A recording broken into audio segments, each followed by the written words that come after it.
Raise your fists together. I am somebody. I may be poor, but I am somebody.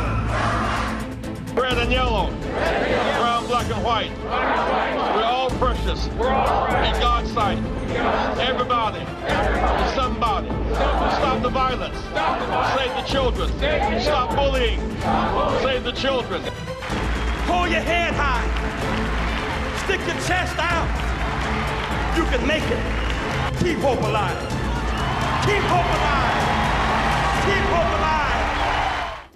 Hi, I'm Dr. Sonia Whitaker, National Education Policy Director for Push for Excellence. And on behalf of the Rainbow Push Coalition, we'd like to thank you so much for giving of your gift of time and joining us here on our Saturday morning forum. We'd like to thank Word Network for bringing you to us and us to you. And yet we recognize that there are many of you that are watching us right now on Facebook Live. If you're doing so, we'd like to ask that you like our page. And for the many of you that are watching us now on YouTube Live, we'd like to ask that you subscribe to our page so that you may gain immediate access to all of the content that we have in store for you. And speaking of content, we can't do this without you. We need your financial support, and we've made it really easy for you to give. In fact, you may choose from one of 3 different options. You can simply pick up that cell phone of yours right now and hold it to the QR code and give right on the spot. And if you prefer, you can take that same cell phone of yours and simply text the word PUSH to 41444. Text PUSH to 41444. Or you can simply go to our website at rainbowpush.org and click on the donate button. Now, whatever you do, do not move, do not touch that dial, because we're going to be right back. The push is on. This is Bishop Tavis Grant, the Acting National Executive Director of the Rainbow Push Coalition. I want to thank you for joining us for our Saturday morning forum. You know, each week we bring engagement, information, and education to you. And May being the month of mental health, we thought it was important as we go into the summer across the country, we deal with so many challenges and circumstances on a daily basis. Self-care and mental health cannot just be 1 month out of the year, it's really every day. Yes. And you look at the number of African Americans impacted in one way or another by mental health. And so we're starting a new segment, bring healthcare, mental health professionals to our platform and make available to you their information and their expertise. And we have Dr. Pavielle Foster, who is a clinician, and she's a phenomenal care provider here in the Chicagoland area, and was recently a part of one of our Saturday morning town halls that was just captivating. Dr. Foster, when we talk about mental health in African Americans, it is overwhelming to some degree. Our resilience with all we deal with on a daily basis. A recent report came out that said 1.6 million African Americans have lost their lives in the past 22 years. The report went on further to say 800, I guess you measure time and experience, 800 years of life that have been lost when you measure the span of life with racial disparities, inequities, racism, classism, poverty. It really takes its toll. Absolutely. Talk to us about it, because as an African American professional, you deal with this every day, and we've come a long way to have a generation now talking about therapy. Oh, absolutely. Out in the open. Absolutely. So talk about the impact that it's having on us culturally and structurally, because it's causing us to restructure the way we deal with ourselves in a number of ways. You know, it's important that you acknowledge, right? Exactly what you just said is that we hadn't been talking about it, right? And that's the thing that I think I try to emphasize when I talk about mental health in the Black community. We have to start with talking about it. The old saying we don't air our dirty laundry. That is something that people have stuck with for years. What happens here stays here. What happened here stays here. But that's the same thing. It's kind of what I stated last week is like, what happens in Vegas stays in Vegas. But when it comes to mental health, I want us to start talking about it. It don't stay here. We got to learn how to get those things out.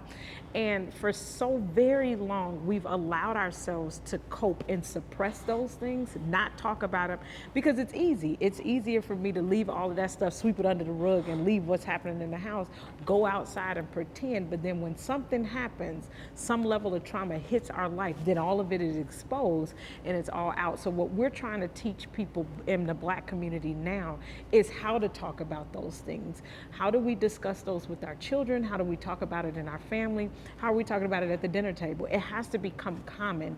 And most times it just isn't. It's, You know, it's scary. it wasn't until your presentation I kind of looked at, this is the 3rd year anniversary of George Floyd. Yes. And that young Black child, Yeah. teenager who filmed that. And her story's kind of been lost in the narrative of the protests, the demonstrations, the diversity, equity, and inclusion that America's embraced. The impact of her taping that, right? Yeah. And being so drawn in rapidly into a life-changing, world-changing episode. But there are families all over America, Black, brown, and otherwise, who deal with these daily tragedies, no access to resources, no access to immediate care, and they're all but silenced because we've not really had the appetite or the desire to be engaged for total transformation. Talk about how you know the impact that has, and then what must we do to change that? Because unfortunately, coping. You talked about coping, self-medicating. We live in a culture now that is very welcoming of all, very a lot of therapies that are traditional and untraditional, proven and unproven. There's a risk-reward ratio in that, but how do you cope? Yeah, you know what? It's interesting that you brought up George Floyd. I was actually in Minnesota during the 3-year mark, and I was able to walk and do a visual. And we ran into so many people who had been just standing on the street that day that he passed and he died. And one of the questions that I asked one of the lead guys who sat on the stand and was able to testify to things, said, "How are you feeling today? Right now, in this moment, 3 years later, how are you feeling today?" And he said, "Oh, I feel good." I said, "You feel good?" He said, "I'm mad sometimes, but I feel good because I did something good." And oftentimes we don't tie back into community things that we do good, right? Because sometimes— So community involvement is part of the coping mechanism. It's a part one of them at least, it's right? one of them. How we build community, how we share community, and what does really community mean to us? Most times we hear it say, "Oh, the Black community, the Black community." But what is the Black community? What does that really look like in certain urban areas, right? In certain spaces, what is the Black community? And so a lot of the coping, a lot of young people, a lot of folks turn to social media, they turn to their phone to be able to record things, to be able to put things out. That's a way of how they deal with what is going on. I had a young person tell me one time that we was wearing body cameras before the police were wearing body cameras. And I said, make that make sense to me. He said, our phones have become our livelihood. It protects us in a whole lot of ways, but it also kills us. That is something that a lot of young people and people just in general just don't understand, is that the way that a lot of folks are starting to cope is they put it on a cell phone. Wow. And then they advertise it out, because now my social media community is now pouring back into me. Because what I may not be getting at home, what I may not be getting at school, there's a world of folks on social media that will pour back into me with what may not even be happening elsewhere where it needs to be. We read a report that talked about an overwhelming number of people being diagnosed African American Yes. schizophrenia. Talk about misdiagnosis. Yeah. And then new treatments that people can ascribe to. Yeah. So I stated this last week, is there's 4.8 million Black Americans who have been diagnosed. 4.8. 4.8 Million, with an million with an M, right? That's been diagnosed, but only 1 of 3 of them, the APA says only 1 of 3 of them are actually getting treatment.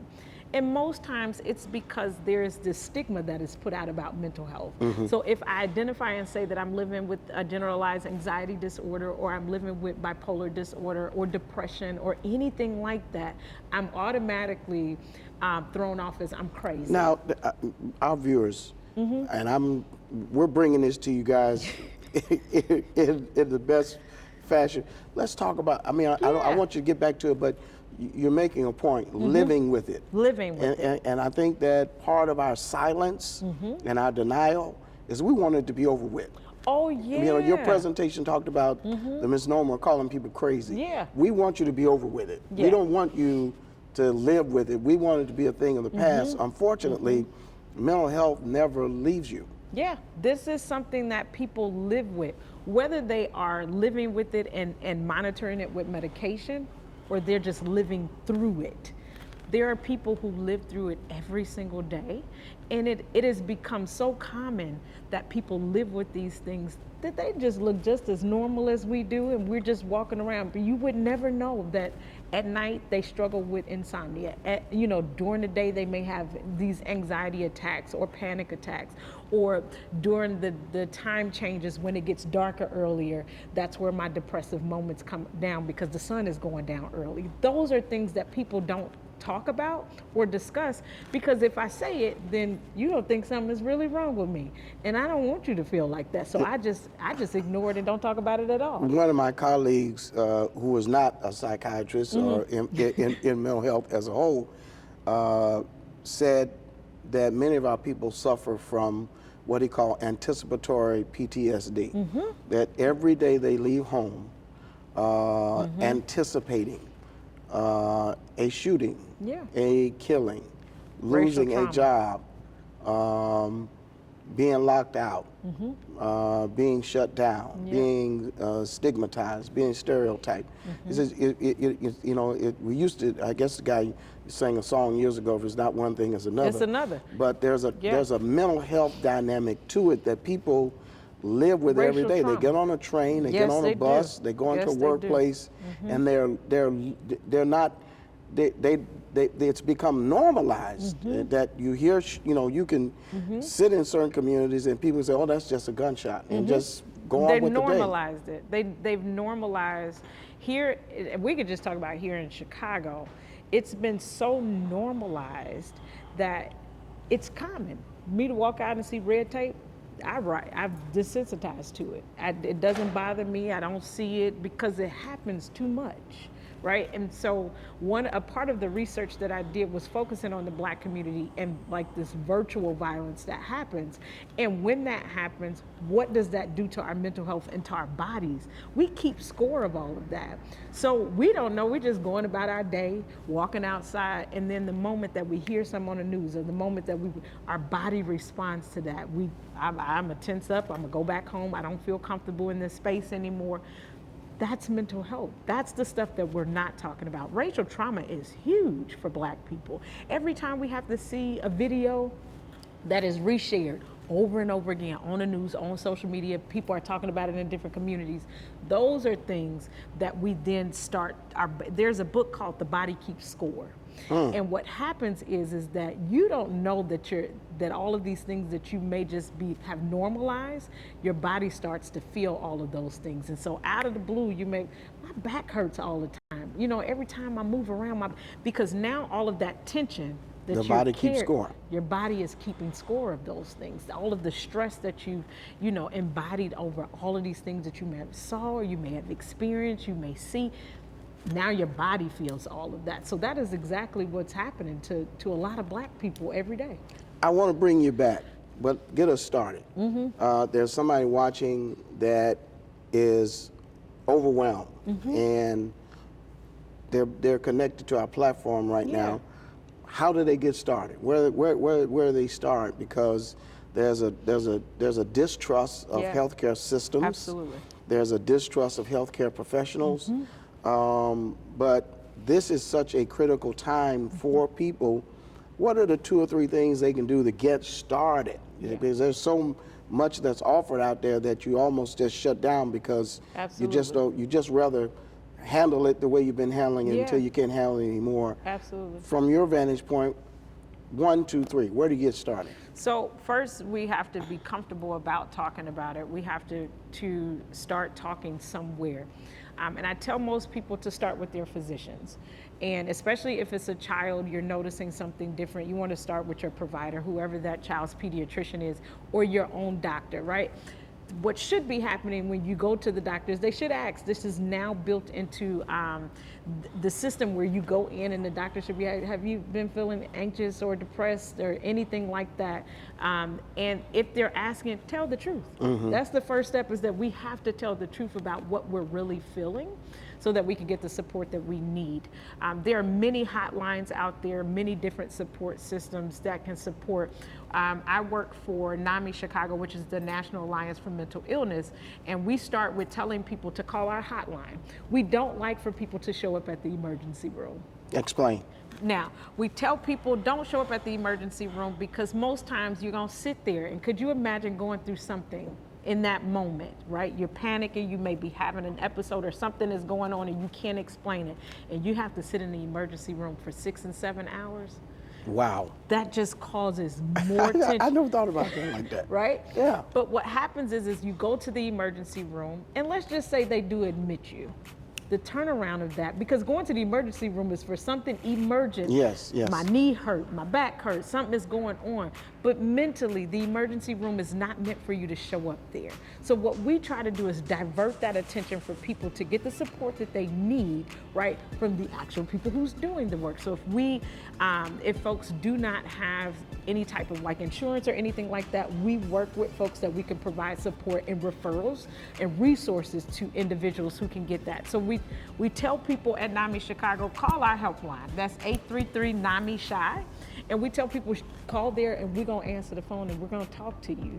And we're gonna stay on the phone with you until you get exactly what you need. Wow. So those are things. 988 is the National Suicide Hotline. We tell people if you're feeling or having any thoughts of suicidal thoughts or anything like that, ideation, is that you call that 9889.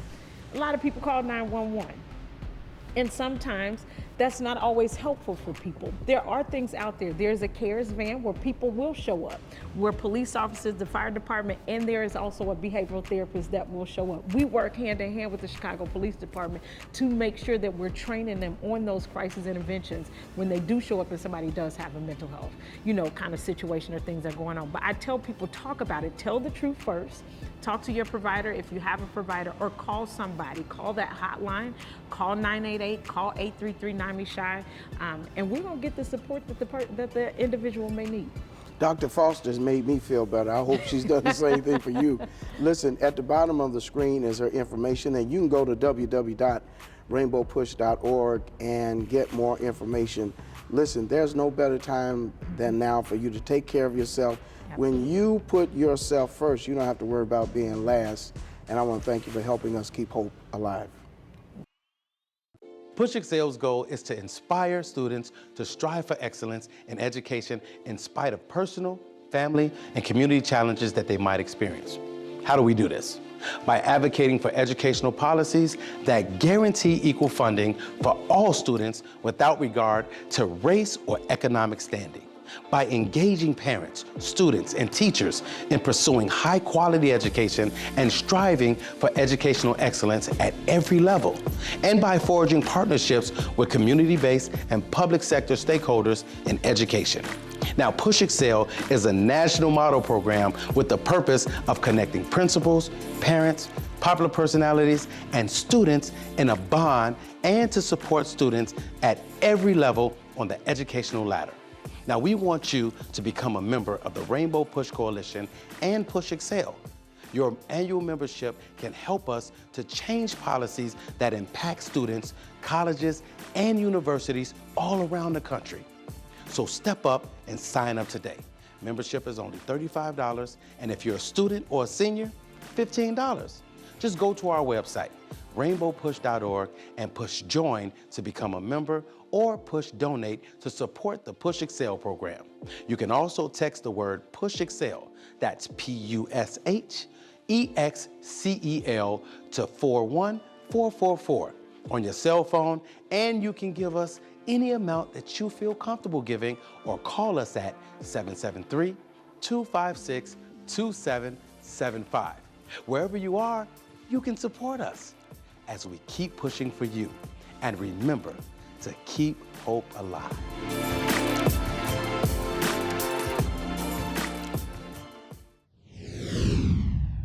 This is Bishop Tavis Grant, the Acting National Executive Director of the Rainbow Push Coalition, and I want you to join us this year for an amazing convention, July 15th through the 19th, our annual International Rainbow Push Convention. Is going to be held right here in Chicago at the Rubenstein Forum on the campus of the University of Chicago, and it's going to be absolutely phenomenal. I'm sitting in Dr. King's workshop, and the legacy and leadership of Reverend Jesse Jackson is ongoing as we're keeping hope alive. Right here, we'll be culminating on the 15th, July 15th, that is, the 84 and 88 campaign reunion of Reverend Jesse Jackson's presidential run that literally changed politics, not just in Chicago, not just in America, but around the world.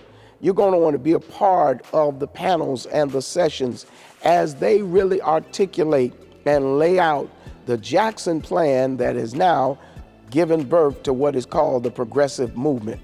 Be a part of this, and it's absolutely free. That Sunday is the Dr. Clay Evans annual gospel concert held at the Apostolic Faith Church of Chicago. We've got some amazing talent and some amazing performances that are going to be absolutely life-changing as we are honoring the one and only iconic Father Hayes and the Cosmopolitan Church of Chicago.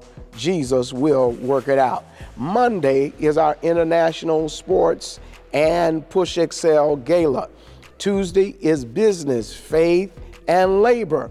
Wednesday is our annual Women's Luncheon that is always at the top and the climax of our convention. Now listen, www.rainbowpush.org is where you can get more information, and you can register today. If you are a sponsor or you want to make a contribution or you want to connect as a volunteer and or supporter, go to rainbowpush.org right now. Hit us on all of our social media platforms. As a matter of fact, there's a QR code there. Hey, scan that code, join today, become a member today, and meet us in Chicago, July 15th through the 19th for the annual Rainbow Push International Convention as we are keeping hope alive. When I think of Rainbow Push, I think of two words: social justice. Education advocacy. Political empowerment. Freedom and equality. Global humanitarian.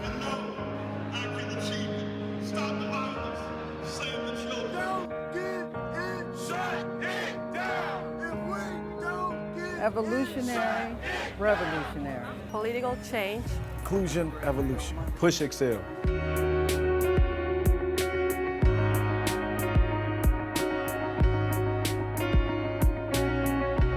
Progress, justice. Jesse Jackson. Keep hope alive. Keep hope alive. Not divisiveness. Equality and perseverance.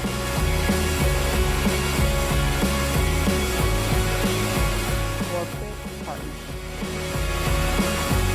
People united. Push yes. I'm Otis Moss III. I'm Frederick Douglass Haynes III.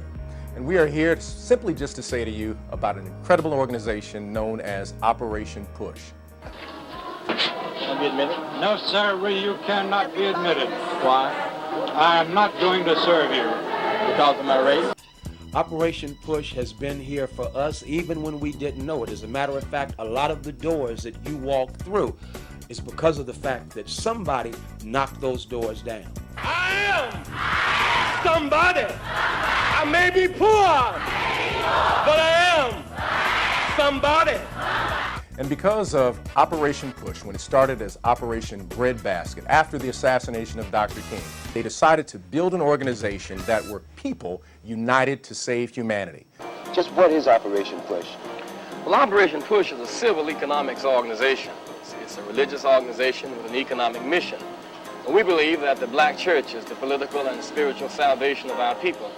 And it is to that extent that we challenge churches and churchmen to get involved. And so we are simply asking those who have been blessed by Push to join the movement. That's right. And if you do that, I promise you, you are blessing the next generation. And that's what we need, generationally, to bless those who come behind us, just as those before us made sure that we could have what we have. That's Operation Push, pushing doors open. But we can't push if we don't have your hand involved. We want to turn on the gas. We want to turn on the water. We want to sell the clothes. We want to sell the cars. We want to be men. We want self-determination. And it was Jesse Jackson who was the young man of the movement and now is an elder statesman. And we've got to make sure that we have another generation that will be pushing forward, another generation that will be building an Operation Breadbasket, another generation that will be talking about new economic strategies for those who are poor. And ensuring that we are never politically disenfranchised. I hope you already recognize that there is a movement afoot to rob us of what we fought so hard for and shed blood for, and that is the right to express our voice through voting. If blacks vote in great numbers, progressive whites win. It's the only way progressive whites win. If blacks vote in great numbers, Hispanics win. When blacks, Hispanics, and progressive whites vote, women win. When women win, children win. When women and children win, workers win. We must all come up together. We must come up together. We need you in Rainbow Push to make sure we are politically empowered and enfranchised. There is no other organization like Rainbow Push, and we encourage you to make sure that you join and financially support. If we don't support it, no other organization will. It is our duty, it is our job to support our organizations. We got to do it. Grassroots organization, hitting the streets and challenging those in the suites. That's Operation Push. I like that. I'm Reverend Otis Moss III. Hey, I'm Frederick D. Haynes III. He's rubbing off on me. Make sure you join Operation Push, Rainbow Push, today. Keep hope alive.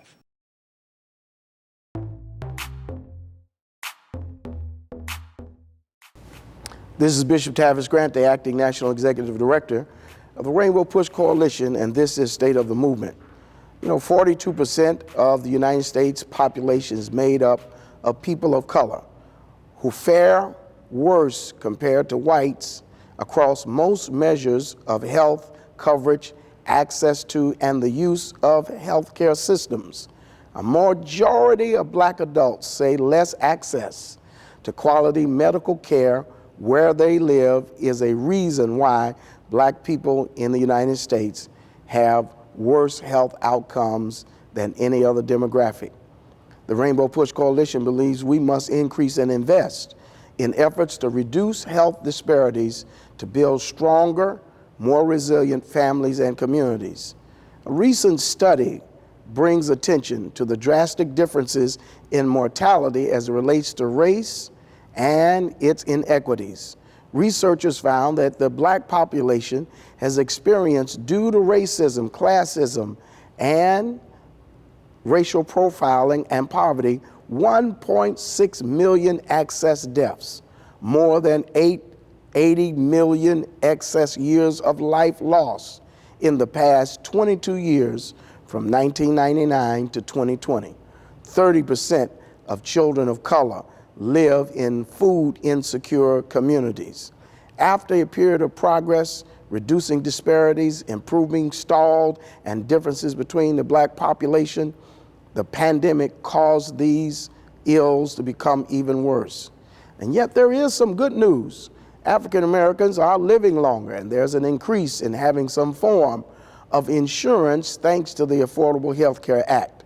However, African Americans still experience illness and infirmity and disease at extremely high rates, lower life expectancy, and a diminished capacity as it relates to the quality of life that these communities can have. African Americans are the most economically disadvantaged demographic in the United States, according to the Harvard School of Public Health. You see, in the United States, the disparity between black and white health has grown deeper in the past decade. For example, African Americans have higher rates of diabetes, hypertension, and heart disease than any other group. Black children have higher rates of death as it relates to asthma and respiratory disease.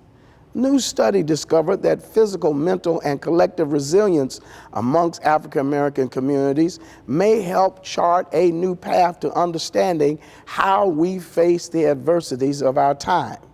We've discovered a new trend in the black community, and that is black women with college degrees are now among the most educated group in the culture. For years, they've been getting degrees and going to higher education institutions more so than their white counterparts, and now they're able to sit at the table as equals with parity and opportunity. At our 2023 International Convention held here in Chicago, July 15th through the 19th, we will lay out a progressive national health care plan that will include what we believe are changes that can happen in our lifetime, like building cultural competence in healthcare, which is a key to improving health outcomes in the lives of people of color. You see, cultural competence is important in healthcare because it gives you the ability to recognize and understand cultural distinctions, address biases, adapt care delivery and services, and meet social, cultural, and lifestyle needs. Now, there are several ways that we can do it, and we plan on laying out this agenda. For example, invest in comprehensive public health infrastructure. 892 hospitals in urban centers and rural areas are set to shut down by the end of 2024. We've got to address the need for investment and economic transformation in urban America. As Reverend Jackson would put it, put America back to work. We've got to mitigate climate change and invest in environmental justice, eradicating poverty, improving technological access and sustainability, making sure that there's educational equality and access to quality infrastructure, improving the access to affordable, stable, inclusive, sustainable, healthy, climate-resisting housing all over America is what we can do in this lifetime, along with reinforcing social connections, community safety, racial equity, and inclusive programs, public policy, and legislation that is good for all of us. You see, this has been the work of Reverend Jesse Jackson, and this is the mission of the Rainbow Push Coalition, and this is State of the Movement. When you shop, Amazon gives. Visit Amazon Smile and select Push for Excellence as your charitable organization by starting your shopping at smile.amazon.com. Greetings, friends. This is Dr. Joseph Bryant Jr., the Executive Director of the Rainbow Push Coalition West Coast Silicon Valley Bay Area office. And all I can say is, wow, what an amazing 8th annual Push Tech Diversity, Equity, and Inclusion Conference we had last week. We are so grateful for the incredible vision of Reverend Jesse Lewis Jackson and how he was able to navigate opening doors, providing pipelines and access to opportunity in Silicon Valley. And we are standing on his shoulders. We are building in his honor, and we are continuing to see impact because of his voice and vision for the Valley. And then on May 8th and 9th, right there at Cisco, shout out to Brian Tippins and his amazing staff and team and colleagues and co-workers that provided such a rich experience for us for our 8th annual Push Tech Conference. It was amazing as we came together for the first time in person since 2019. And we want to share with all of you some of the experience that we were able to take in and just be encouraged, educated, and inspired as we were equipped and empowered to do even greater work, building bridges, providing the navigational tools to be able to access opportunities, build on emerging technology, bridge the digital divide, and do great work. On Monday night, we were able to have our kickoff, our Keep Hope Alive reception. We had a tech expo, we had augmented reality, we had artificial intelligence, we had metaverse presentations, and we were able to give some awards to some amazing people. So check this out, my friends. Enjoy these highlights from the conference. We'll have some now, we'll have some later, but we want you to take it all in and get ready to enjoy the journey as we did for Push Tech 2023, Keeping Hope Alive. We have concerns about boards of directors.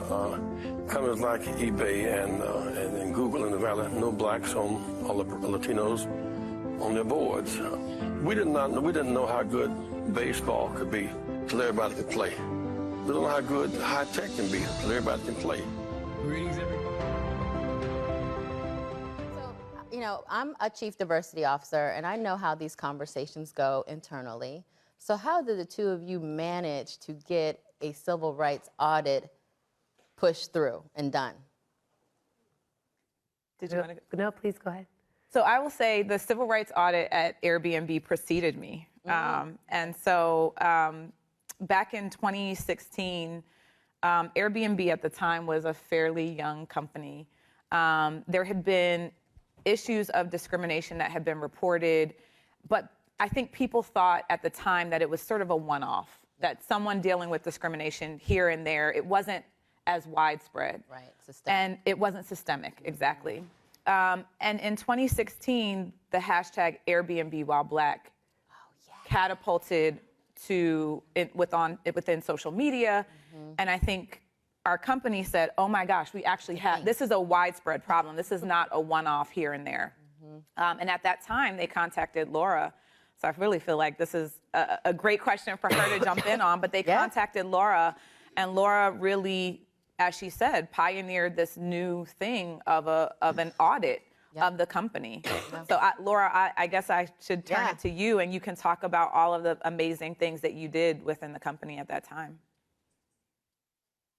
Well, first of all, the idea of doing a more comprehensive approach to a company, not just looking at diversity, equity, and inclusion, I have to give credit to Reverend Jackson, because Reverend Jackson talked about diversity, equity, and inclusion, but he also talked about diversity on the board, contracting opportunities. So when I approached Airbnb, it was from the background of a civil rights advocate and working with all of these fantastic civil rights leaders. The first thing I did was interview them about what their concerns were about Airbnb, because I think stakeholder input is crucial to a company reforming its practices. And so I never thought that the hashtag Airbnb While Black had only to do with the hosts who were on the Airbnb platform rejecting Black guests. I thought it may have to do with corporate culture as well. And what I discovered was there weren't enough people of color in leadership positions. There weren't adequate contracting opportunities. There weren't strong anti-discrimination policies. There wasn't a way to measure discrimination. And so in that initial report in 2016, I made recommendations that went far beyond the guest experience, the Black guest experience, but more deeply the corporate culture. And as I said, this is something that came out of conversations with many civil rights leaders During that report, we held meetings with civil rights stakeholders and we got feedback. And so that I would, maybe I pioneered how to put it all in a report, but I certainly didn't pioneer the elements of a civil rights audit, which came out of a variety of stakeholder and user concerns. So during the course of that audit, I interviewed guests, Black guests. I interviewed hosts. I interviewed the Black employee groups, Hispanic employee groups. And what I found was there were similar problems affecting Asian users, Latinx users. And so really what started out as a racial justice issue was more broadly a concern of people with disabilities, for example, who didn't feel like they could access the platform equally or fairly and felt that they faced discrimination. So this was really an organic process, and the civil rights groups liked it, and they liked the outcomes. They liked their interaction with Airbnb leaders, and I have to give credit to Airbnb leaders who I think embody a philosophy of inclusion and also social responsibility. So they were anxious to fix this problem. So this wasn't something that I had to foist on them. They were receptive. And so because of that Airbnb experience, when Facebook started to have its issues and concerns, the civil rights groups recommended that I conduct the Facebook civil rights audit. And I'll throw it over to Ruchika for how that all got started. Yeah. Okay. This is so fun because you read about things, or I might see you speak, but it's fun to be on the same panel because we're very different products. We offer very different products and services, but it sounds like, a lot of similarities. Laura talked about how a lot of it was very organic, and I guess it helps that we had the same person overseeing our audit, but it does seem like there's some core components and elements that are similar across both audits. The way ours came to be, I think actually similar again to what Janae said. I was at the company, but the issues that would come up, if it was a content policy issue, somebody posted something drawing attention to racism and discrimination, they had been called something awful, we took it down. And so we would look at these issues one by one by one, and we didn't really look at the system holistically. And our technology was much more nascent. The video was only introduced to Facebook in 2014, so all of this was still new at the time that the calls for the audit were starting. But it was that we were looking at things in a one-off way, and civil rights groups were urging us to look more broadly.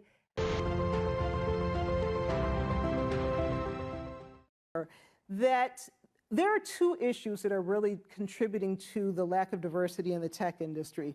There is the bias piece. There is the straight up bias piece. But then you also have to consider that our country is founded and based on race-based laws, policies, and practices that have served to disadvantage people of color. So we think about, underfunded schools when it comes to K through 12. We think about opportunities that people of color were just not designed to have. So we have the bias coupled with the racial discrimination in these systems that have really served as a barrier. So just to kind of give you some just highlights. These are just highlights. I'm just scratching the surface of the Black Tech Ecosystem Report.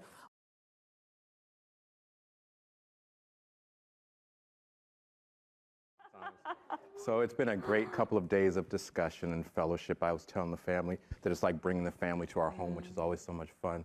We'll talk about kind of where we are, a little bit of where we were, where we are, where we're going in terms of purpose and social justice. But I want to start with you. Every hero has an origin story. Can you tell me a little about your origin story? You're 27 years at Cisco, but before that, what brought you to us?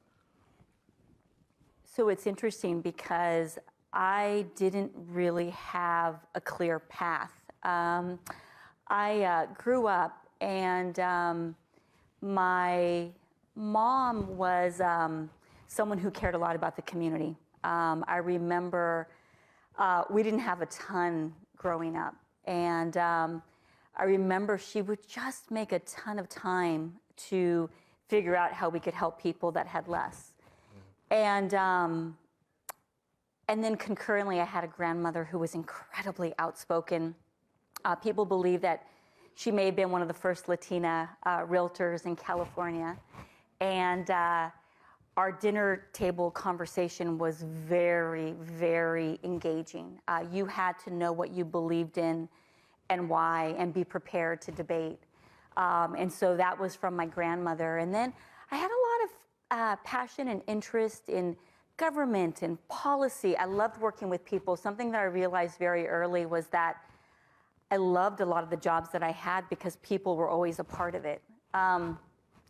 So I say that because there was a moment that I had probably 3 or 4 years ago where I said, oh my goodness, wow. Like this element of community and caring about the community, this element of knowing what you stand for, having these role models who've overcome a lot in your life, and then having areas of curiosity that fuel you are just a big part, I think, of how I landed here. But it was never something where I said, that's the role that I want to be in. And sometimes I look back at that with a lot of gratitude because it meant that paths were very open. And I didn't, growing up, see a ton of examples in what we would consider the corporate world. And so it was almost step by step, role by role. When I started at Cisco, I showed up to the wrong job interview. A lot of people know that. And I showed up thinking that I was coming in for more of like a customer service training role. And I showed up for a tech support position. And I didn't even know what a router was. So good Lord, how am I going to help someone? And in the interview, my first few minutes was, how do I get out of this interview? And then my gut kind of kicked in, and I was like, no, I think this is actually what you're supposed to do and what you're supposed to be. And I started fighting for this job, and I remember saying to the recruiter, I can do this. Give me a shot. I'm a fast learner. And that was my intro into Cisco. And so what it also taught me was that you didn't have to be an expert. You could take chances. You could work hard, a little bit of curiosity, a little bit of courage, and you could navigate. And I just moved from that first job as a contact center agent, providing very first level technical support, to various jobs within the company. That's awesome. So that leads to now. So I joked saying that I want to be Fran when I grow up, but I wasn't joking. I was serious about that when I was considering leaving my last role. And most of the folks in the audience in Reverend Jackson I met at a time when I was leading diversity and inclusion for the past company. But I had this hypothesis that companies would start to bring together these disparate pieces of purpose, where in the past you had DE&I over there, and environmental sustainability over there, and supply chain diversity over there, that they'd start to bring them together. And I looked over here and saw you were already building that, right? Talk about the thought behind people, policy, and purpose, and importantly, how we tie purpose to business value. Absolutely. And the funniest thing, Brian, was you were the first person that I ever met that had done so many of the roles within what we term purpose, right? And that's when my first thought was, oh, you have to join us. Like, and to be really honest, I cared, of course, deeply, but I didn't care which role. I just wanted you here, and then I knew we could sort it. And I knew Carla was very supportive. She's clapping in the back of that too. As a company, it was early 2020 where we thought really hard about what do we want our purpose to be as a company. And as you all know, like deciding your purpose, that's a big deal. I think that's a big deal for us as individuals and as companies. And at the time, what we decided was that we wanted our purpose to be one where we powered an inclusive future for all.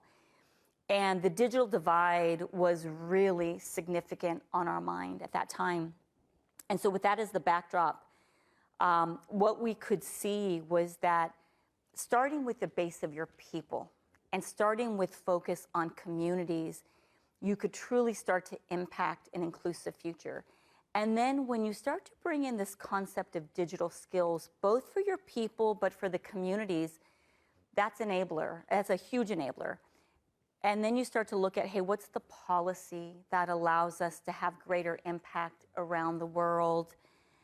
And then when you start to realize is that not only are these the right things to do, they're really good for business, right?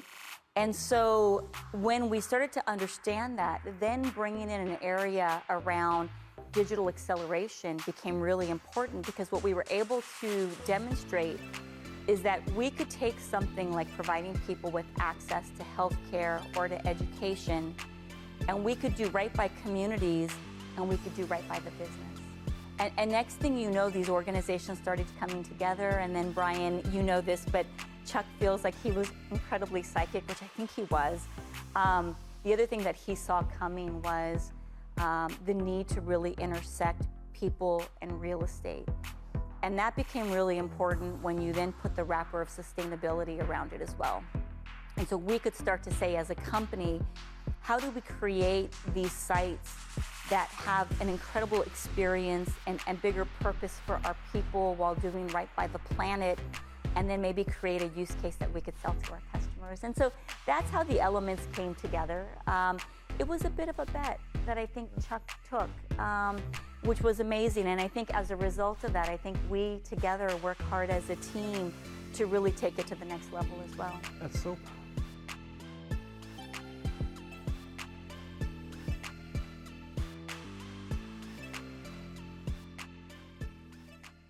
We're excited to get more people engaged and involved in Rainbow Push, supporting the programs of Push for Excellence and the Citizenship Education Fund. Now, if you're interested in public policy and you want to help change the policies that impact those who are incarcerated, you can do so. If you're interested in impacting public policies that benefit education and businesses with social economic solutions, you can do that as well.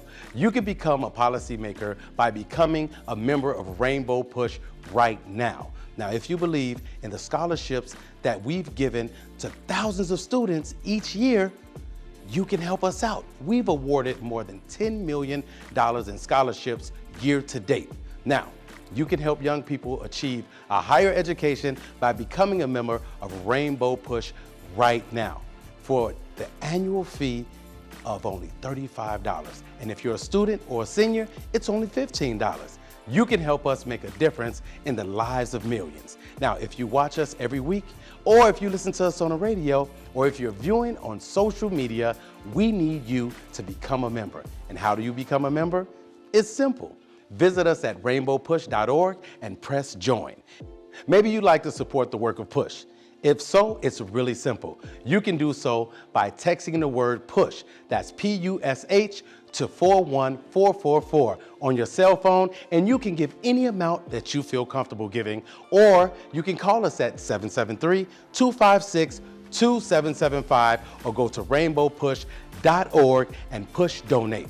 So whenever you want to support, you can do it from anywhere. So keep pushing, because we're going to keep pushing for you and keep hope alive. Hey, listen, I want to thank you for being a part of our viewership, our partnership, and our membership. And I want to, as we close, ask you to really consider to make Rainbow Push and its mission a part of your budget. You know, as we look to help and assist graduates and returning citizens and the homeless and those who are unemployed, and the countless numbers of people who call us at 773-FREEDOM on your dial on a daily basis, I am glad to report to you we never turn anybody away and we never turn anyone down. This is an arduous task and an incredible heavy lift. And I want to thank those of you who have constantly responded to this appeal. I need you right now. We're in a 100-day campaign of asking 1,000 of you to contribute $100 to the cause and the mission of Reverend Jesse Louis Jackson. Imagine every day there is somebody who is dialing that number, going to that website, and looking for Reverend Jesse Jackson and his staff to respond to their call. On a daily basis, I hear those calls, I meet those people, and in one way or another, we're standing in the gap and we're fighting the fight, and we fight to win. But we can't do it without your contribution, your investment, your in-kind deliverable of going to your mobile device and texting the word PUSH to 41444, or going to one of those platforms at the bottom of the screen and giving that. Become one of those 1,000 strong that will contribute, invest, and give $100 right now. We need it right now because we're doing some phenomenal things as it relates to food justice, as it relates to voting rights, as it relates to fighting for the unemployed and the underserved. And we cannot do it without you. 1,000 of you right now can respond and give and cause us to do and enable us to do what we are born to do, and that is fight for freedom. Freedom is not free. And part of our challenge here at the Rainbow Push Coalition is the fight until we win. We can do it with your help and your support. So one more time, PUSH to 41444. I want to see it. I'll respond to you in your giving. Reverend Jackson and I will personally respond to you and your giving because you deserve it as one who is investing in the cause of civil rights and social change. And in advance, I want to thank you right now for your gift, for your contribution, and your investment as we keep hope alive. Thank you. We are sanctuary. We are a sanctuary. When I think of Rainbow Push, I think of two words: social justice. Education advocacy. Political empowerment. Freedom and equality. Corporate partnership. Stop the violence. Save the children. Don't get in. Shut it down. If we don't get in, shut it down. Political change. Inclusion, evolution. Progress, justice. Jesse Jackson. Keep hope. Keep hope alive. Keep hope. Keep hope alive.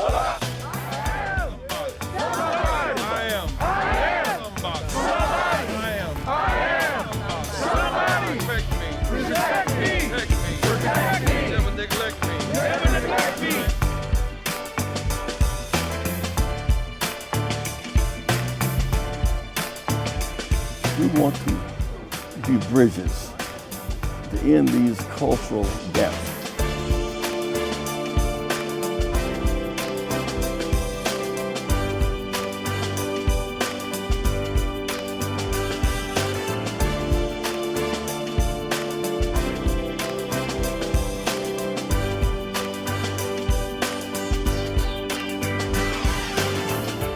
We're going forward.